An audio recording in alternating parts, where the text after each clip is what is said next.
this is Truly Carmichael. This is video day 2. It is Brim Day. This is the continuation of the tall crowned beaver fur finish hat for a client who requested a very tall hat.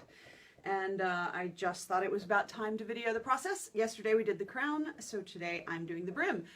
Brim Day, otherwise known as the day that I figured out that I really ought to be filming these in landscape mode, and I did in fact put on lipstick. For the crown, I used up the entirety of that hood, so there was none left to turn into a brim, so I had to get a separate hat blank for the brim, and all I'm doing with this hat-shaped item is turning it into the brim, which will have a little return that goes up inside the crown, and I'll be attaching the two together to make it into one hat. This is also a beautiful beaver fur blank, which is again also made of rabbit Angora fur. And unlike the hood, the cartwheel or cape line, which is what this style with a brim on it is called, of the hood, has both the beautiful long hairdo finish on the outside and on the underside of the brim. And I don't know if you can see this on the video. I'll see if I can get some light in there. Probably not.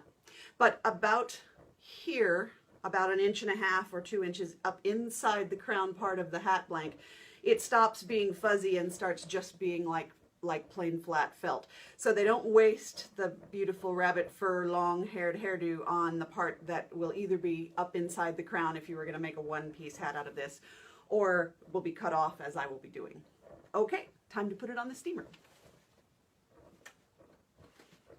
While that steams, I want to talk about what I've got sitting here. I had a couple of options for this particular hat for the brim, because when I looked carefully at the picture, it didn't sit completely flat on the table. It actually turned up a little with a slight angle or a slight curve.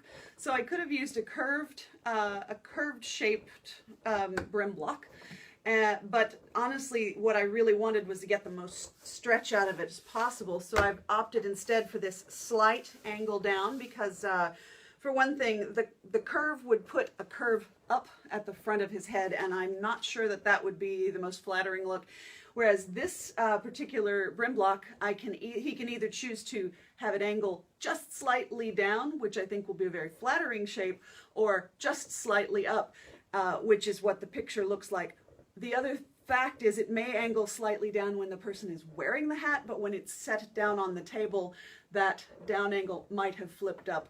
So I think it's both a flattering and a viable option to reproduce the actual hat in the picture. Here we go.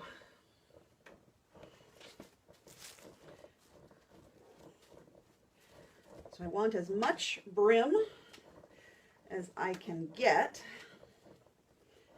All of this I will end up cutting off, but I want to get this up in there a reasonable amount so that I have as much brim as I can, because I really like to get it over the edge of this block. That looks pretty good. All right, if this can curl up like that, which means you probably can't see for a minute, but we'll be okay. I'm going to go ahead and put a string around this to hold it tightly to the head size. So that's really as important as getting a nice flat brim. So this is a special milliner's knot that tightens when you pull it and doesn't just loosen up unless I pull this other string. I have to be careful that I don't have anything solid in the way, because when the string breaks, I have just about broken both of my hands by whacking them into something. All right, so now we are ready to start working the brim part. So I'm going to give myself a bit of an anchor. There's no way around putting some holes in my hat block, in my brim block here.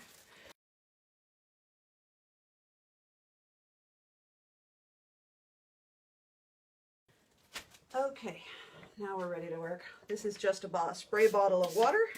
It'll help my steam go into the brim.